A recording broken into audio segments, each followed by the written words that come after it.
Irmãos, a paz do Senhor. Meus queridos, vamos à nossa leitura bíblica diária. A leitura hoje sugerida para nós é o versículo 3 do capítulo 1 de Jó, que traz por título para nós esse versículo, um homem materialmente próspero, ok? Então vamos nós, capítulo 1, versículo 3 do livro de Jó, e nos diz assim a palavra de Deus. E era o seu gado 7.000 ovelhas, e 3.000 camelos, e 500 juntas de bois, e 500 jumentas, e também muitíssima gente a seu serviço, de maneira que este homem era o maior do que todos os do Oriente. Irmãos, aparentemente um versículo sem importância, mas para conhecer o homem Jó, é importante saber essas coisas. O título da lição que iremos estudar é Quem era Jó? Lembrando que nós estamos estudando a lição de número 2, que será aplicada no próximo domingo. Então é importante para nós sabermos de fato quem era esse homem. E sim, era um homem rico. Era um homem bem rico. Olhando para os padrões de hoje, era um homem mediano, né? Do campo, e não tinha tanta coisa assim, não era tão rico, olhando para os padrões de hoje. Mas para os padrões dos dias dele, isso aqui é um homem muito rico, é um homem bem abastado, né? Não fala da quantidade de terra que ele ocupava, porque naquela época você não tinha propriedade de terra, né? A terra, ela não era uma propriedade. A propriedade, ela foi adquirida há pouco tempo depois.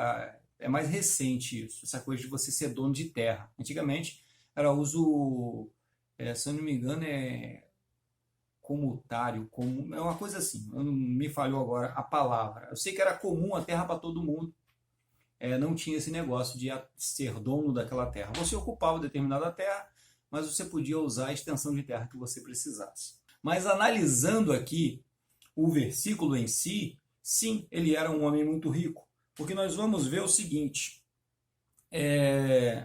logo no começo ele mostra para nós uma classe de animal e depois ele mostra para nós as outras classes de animais. Ele tinha uma classe de animal que era para alimentação, que era o chamado animal de corte, que eram as ovelhas.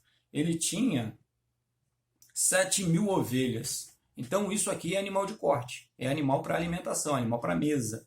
E a gente sabe que a ovelha, tanto ela dá carne, quanto ela dá leite, quanto ela dá também a lã. Então tem uma produção aqui em volta desse animal.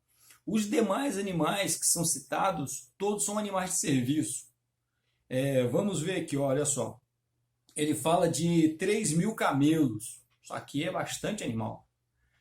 Tanto para carga quanto para transporte de pessoas. É muita coisa. 500 juntas de boi. Junta é aquela dupla. Você coloca 2 bois debaixo de uma canga e esse animal vai servir para tração, tanto para você puxar arado quanto para puxar carro de boi, para transportar carga, para transportar seja lá o que você precisar. Então, 500 juntas, você está falando de 500 duplas, é bastante coisa também. 500 jumentas. A gente sabe que a jumenta, por um bom tempo, ela foi usada para a produção de animais. A forma de você produzir a mula ou o burro. O burro ele é um híbrido, ele não dá cria. Então ele é a junção de cavalo com jumenta. Então, nessa área aí. Então é um animal para serviço. A gente percebe, irmãos, que ele tinha uma grande atividade de serviço. E aí, quando o versículo encerra falando que muitíssima era a gente ao seu serviço, de maneira que ele era o mais rico do Oriente, que ele era o maior do Oriente, o seu trabalho, a sua atividade era maior, porque a gente vê, para operar esses 3.000 camelos e para operar essas 500 juntas de boi, você precisa de muita gente. Você precisa, de fato, de muita gente. Nós estamos falando aqui de pelo menos umas 2.000, né, até 3.000 pessoas trabalhando para uma pessoa. Olha o tamanho dessa empresa. Olha o tamanho dessa ocupação. Uma empresa hoje com 3.000 funcionários é uma mega empresa, é uma boa empresa. Ela produz muita coisa. Então, irmãos, nós olhamos que de fato ele era um homem próspero.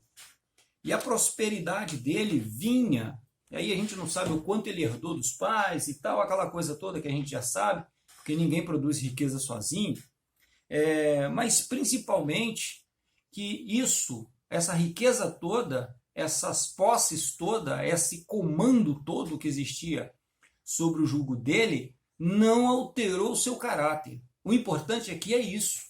Ele não servia aquela riqueza o servia. É diferente. Quando Jesus condena o amor ao dinheiro, é porque ele condena essa necessidade que as pessoas têm as pessoas se tornam empregados do dinheiro. As pessoas se tornam servos do dinheiro. Quando, na verdade, é o dinheiro quem tem que trabalhar para você. É o dinheiro quem tem que trabalhar para nós. É o dinheiro que nos serve. É a riqueza que nos serve, não o contrário. Quando é o contrário, irmãos, quando a riqueza altera o caráter do homem, quando a riqueza altera a vida desse homem, quando a riqueza se torna senhora desse homem, dessa pessoa, dessa mulher, ela se torna a pessoa mais miserável desse planeta. Porque é uma pessoa que deixou de ser humano. É uma pessoa que abandonou a sua própria natureza. E a gente percebe que isso é um fator na vida de Jó que ele não tinha por amor, ele não tinha amor a esse dinheiro, a esse patrimônio. Era um bom patrimônio, era um grande patrimônio, mas isso não o prendia. Ele não estava com o coração nessas coisas. Tanto que ele vai passar pelo que ele vai passar. Tanto que ele vai enfrentar o que ele vai enfrentar. E ainda assim, ele vai manter a sua maior riqueza, a sua verdadeira riqueza. Tem uma parábola que o Senhor Jesus conta que um homem tinha uma terra e tal, e ele sai viajando, e ele descobre uma terra onde tinha um grande tesouro escondido. E ele vai lá, vende toda a sua terra e tal, todo o seu patrimônio, vem e compra esse lugar onde tem esse tesouro. E esse tesouro é a salvação. Esse tesouro é essa amizade com Deus, essa proximidade com Deus. Para Jó, o mais importante na vida dele, a maior riqueza que ele tinha era a comunhão com Deus. Esta é a nossa riqueza. Este é o verdadeiro tesouro. Com esse tesouro, nós podemos todas as coisas naquele que nos fortalece. Amém? Deus vos abençoe e tenhamos todos um bom dia. Deus esteja conosco. Em nome do Senhor Jesus. Amém? Fiquem em paz.